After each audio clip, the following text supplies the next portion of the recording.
Yeah, I hate it when it's slow down. It's like, okay, I got to make this job last 2 hours to end the day. The crazy thing is they won't let you break loose. If they don't even have work. If they want you to stay on the clock, I'm willing to go home.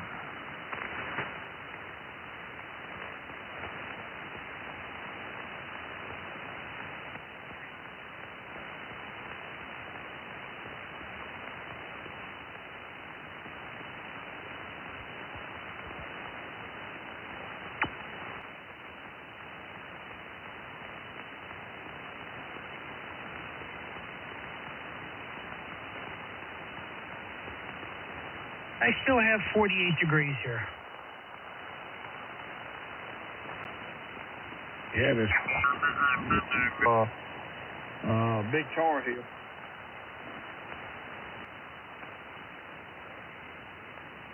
Ronnie. No. He sent me a picture of one. He's at a summer function. It's the large Tar Heel. Anyway, he sent me a picture of it.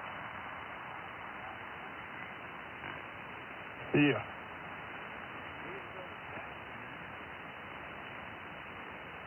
I'm not sure.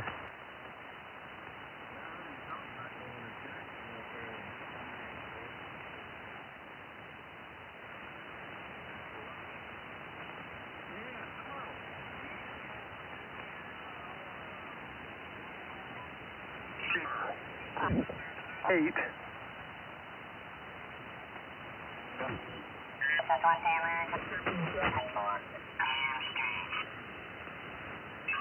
In dirt. All right, very good. Well, it's great to catch up with you again. And I'm not going to be the guy that keeps signing up the frequency out here. I'm sure there's. I just kind of got back in from getting something to eat, and I thought. Import DK. Hey.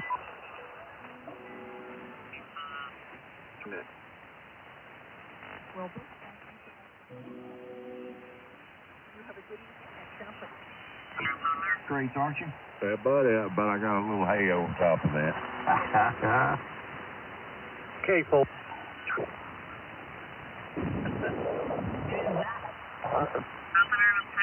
Sort of go in one direction, so I just don't see putting military aircraft during the day. It's supposed to.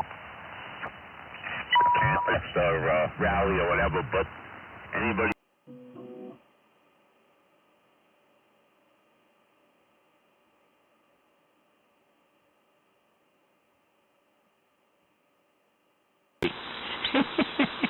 But the call is November 1 X-Ray Zulu Whiskey. Name is Charlie, located in West Warwick, Rhode Island. We're running a Ranger modified to make 10 watts into a Yaesu FL2500 sweep tube amplifier to make 100 watts into a thing in the backyard most people wouldn't call an antenna, but it radiates, so it must be. It's a sloping folded dipole for a lack of space. N1XZW.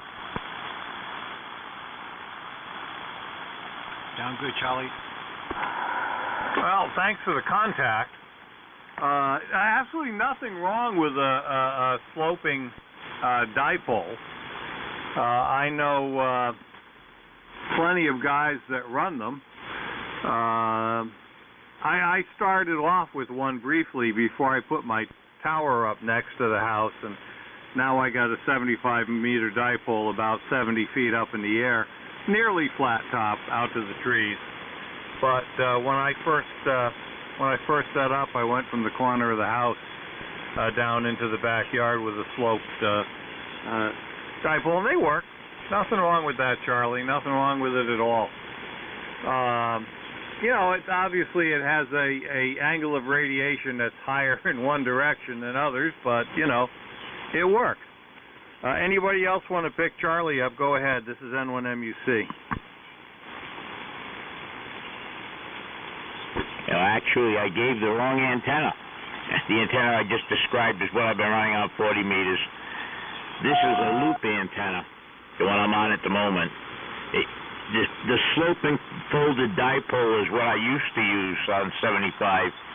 This antenna is about 300 feet of wire looped around my backyard. Most of it not more than 8 feet off the ground. It's fed by coax into a Heathkit B1 Ballon. Another antenna that shouldn't work, but hey, I'm using it, right? Anyway, if there's any other questions, I'll be sitting here for a little bit. N1XZW.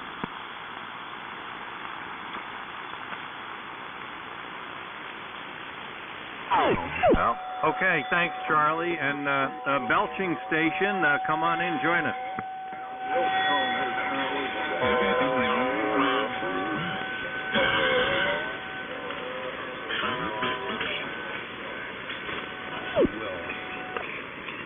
And you're 2.5. 2.5. So what can I say? And Tom OUA, I heard you in there. I had the race box on in the background when I was doing my other thing. Vintage Radio and Communications Museum of Connecticut. Good soul here. My name is Larry. I think I said that already. Running a Gates BC1T modified and listening at the moment on a an RSP1A SDR. It's a SDR play. Yeah, SDR play. Anyway. And trying to, make a few contacts here. W4SVA, W1VCM.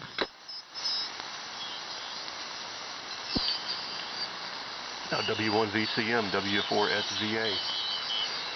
Yeah, I'm not used to writing down logs either, so it's kind of I feel like I'm multitasking. It's very difficult to write and listen and operate at the same time.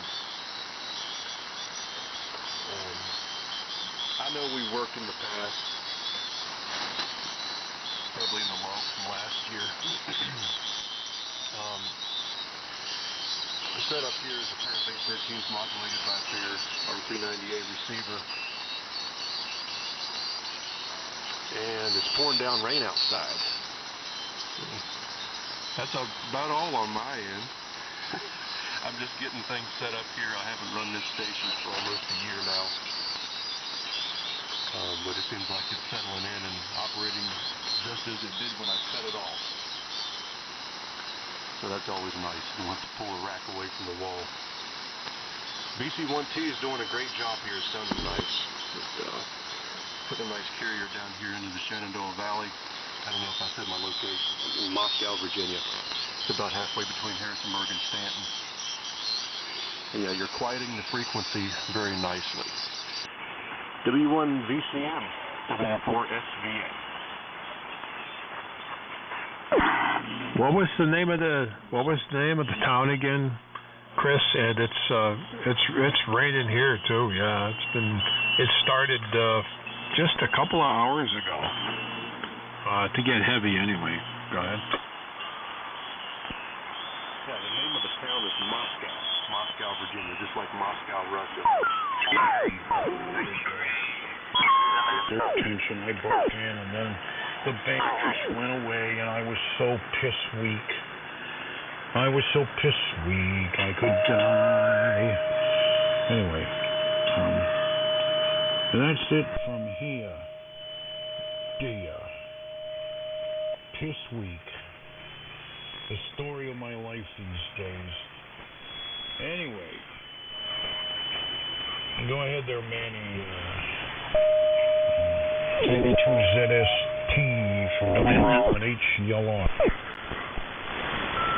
1HLR KB2ZST.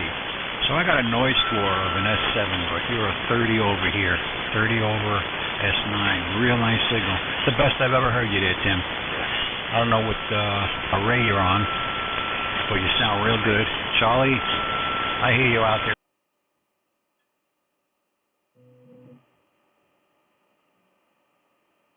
Oh, well, anybody else in there.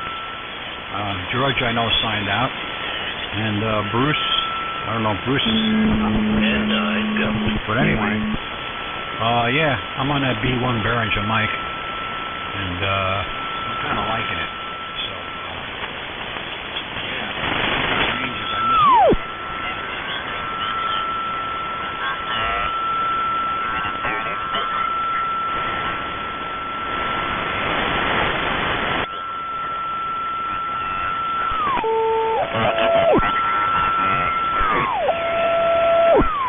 Bored with it, but hey, dummy, use a frickin' dummy load.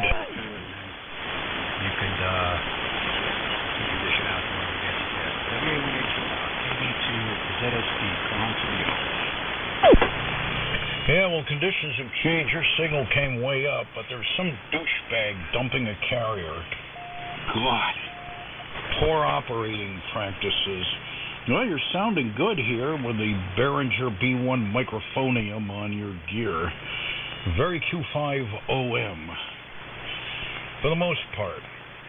Aside from, like I said, dummies that don't know how to use dummy loads. It's become a real pet peeve of mine. I try my best when I fire up to try and tune up on a frequency that nobody is on.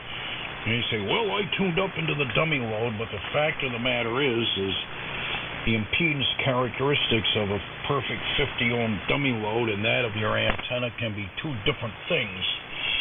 So you always want to tune up into the antenna before, after you use the dummy load, to at least get things resonated. And then you may find you might have to twitch the tuning up a little bit differently. It's just the way life is, What can I say? Anyway, go ahead there, Ernie,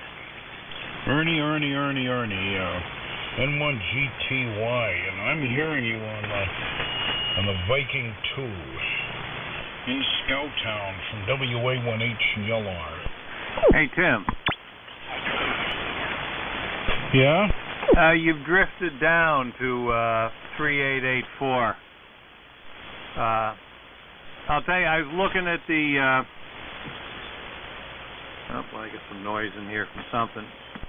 I was looking at the K1VL, and it's like a solid band of AM between 8, 7...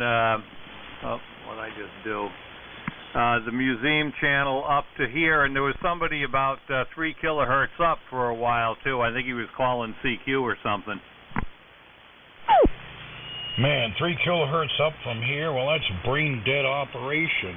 And that's why I wanted to move away from where the museum station is set up, because, when you're running good high quality AM, or at least professing to, you want to have at least 10 kilohertz of spacing, just like the broadcast stations do.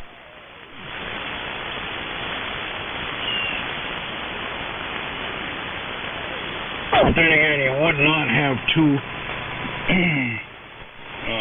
broadcast stations in the same area, 10 kilohertz apart anyway, so 3873 to 3885 is 13 kilohertz, and that's okay.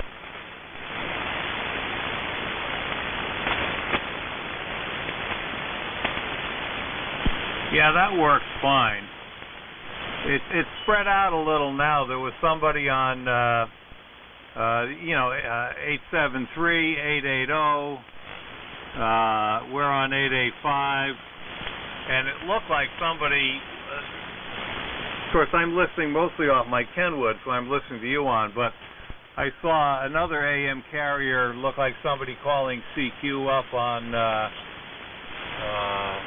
3889. But anyway, yeah, it can get crowded. N1MUC.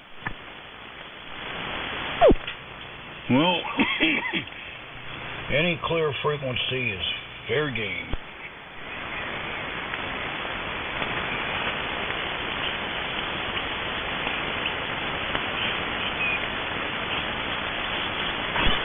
right, I will be back in a little bit. I'm going to maybe hop down on the museum frequency, log a few contacts, and then come back up here to 85.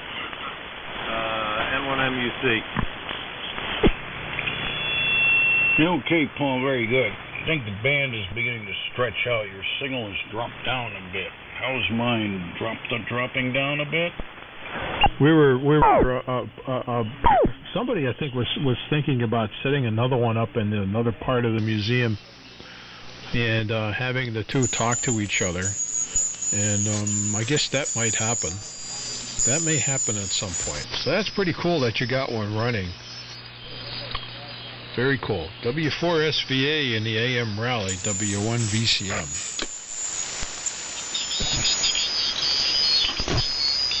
W1VCM, W4SVA. Yeah, I know what you're talking about there. It's internet teletype. There's one. Bloody used rag here, so what can I say? N1SNG. Oh, let me grab him before I go. What was that call sign again? November 1 Sierra, November Golf, N1SNG. This is Glenn in North Kingstown, Rhode Island. Over. Roger, Glenn. N1SNG. This is November 1 Mike Uniform Charlie. Name here is Paul, Papa Alpha Uniform Lima. I think I copied your QTH is Kingstown, Rhode Island. QTH here is Trumbull, Connecticut. We're running a Heathkit TF930S into a Heathkit SB200 linear into a 75-meter dipole. That's what we're running at this end. What you got at that end? Yeah, okay. Yeah, nice signal up here. Go down here to Rhode Island. You're a good 20 over, and could even get Timmy also. Timmy's a good 20 over. There is some occasional QSB. But, we're running a Viking Valiant at about 125 watts. Still a little cold. Frequency may not be very spot on, but that'll change as time goes on. And the receiver is an SP600 JX